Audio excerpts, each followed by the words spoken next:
All right, in today's tutorial, we're gonna go over the tricep kickback. I love this move.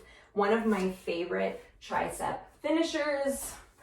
Love it. Okay, so with a tricep kickback, when we do it, we're often just doing body weight and we hold ourselves in this hinged over position. We bring our elbows up right next to our ribs and we move our entire forearm from the elbow to the hand, up and back in, up and back in.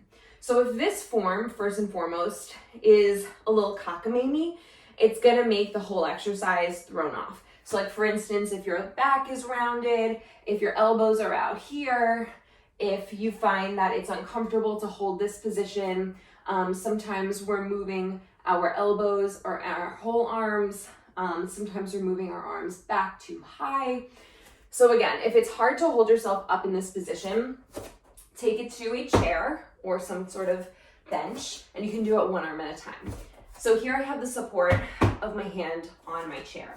I'm gonna bring my elbow up so it's hugging my ribs. It's right here, there's no space. And my palm, is facing my body. So that when I move the dumbbell back and up, my pinky is on top here and my palm is still facing my body. I never need to bring my elbow up here. It always stays glued to me.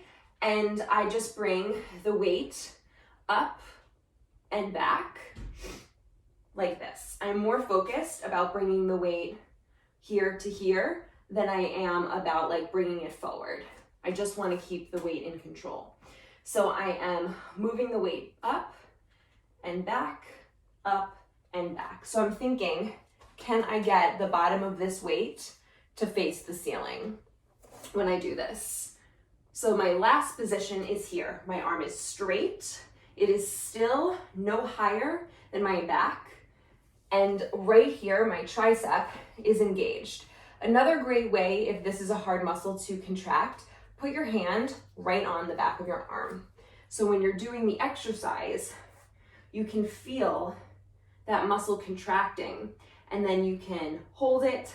You can move a little bit more slowly to really start to get the blood moving there, to get that muscle doing the primary part of the movement. You should not be, for instance, feeling like you're swinging too much, okay? Again, nothing up here.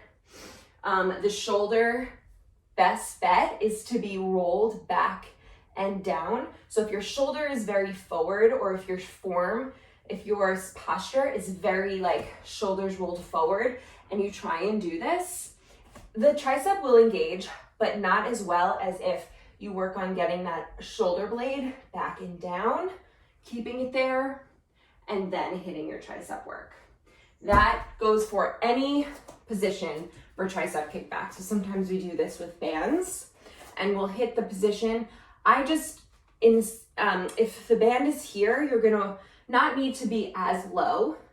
You don't need to hinge your body as low to get that good angle for the tricep kickback.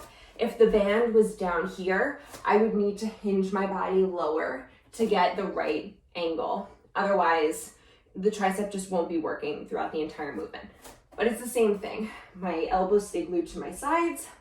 I'm kicking my palms back, just like that, back and up, back and up. And for this, I have my palms facing completely back, but you could have them facing forward. You could have your palms facing in.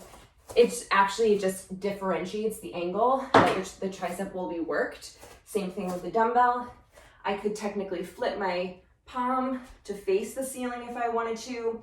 I could have my palm facing the floor, and it's just different variations on the positioning of how we're hitting the tricep, which is great because then the muscle gets all these different angles, and we know that the body grows and we get to hit it from different angles, and it just improves it more and more. I hope that was clear. If you have any more questions on tricep kickbacks, just let me know. And I can't wait to see you do this in the workout. I'll see you soon. Bye.